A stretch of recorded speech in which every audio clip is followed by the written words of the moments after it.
The next interesting thing on my list is making a kokedama. Now, what's a kokedama?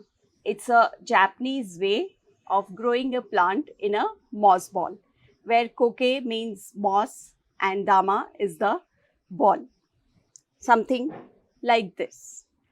This can be either placed on a table or even you can hang it. And let's learn how we make this. So for making kokedama, the three things that you require is a plant ball. You can use any plant. I'm using Sansevieria, even Syngonium or any plant works well. Moss, sphagnum moss, and some sutli or the dori to tie it.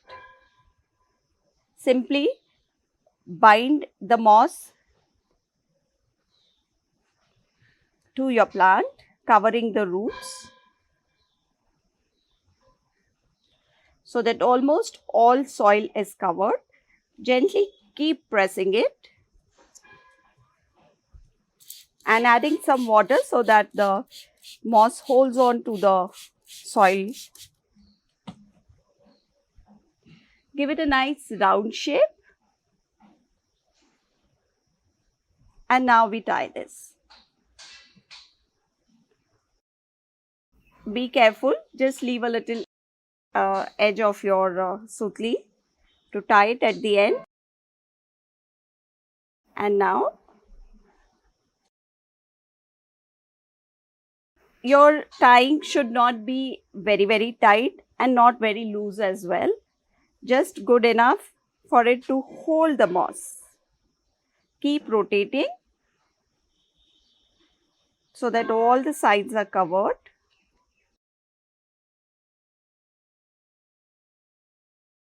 You can begin making with a small plant so that it's easy to learn and hold, and gradually when you get a good practice, you can make big kokedamas as well.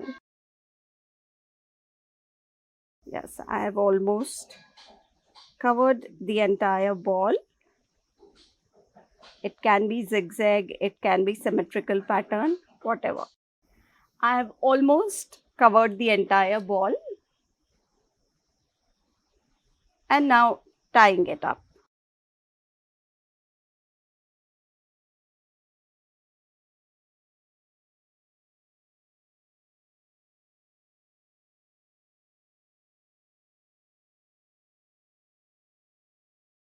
If you want to hang it, you can simply leave some extra sutli for hanging it. Or else if you just want to place it on the table, cut off the edges.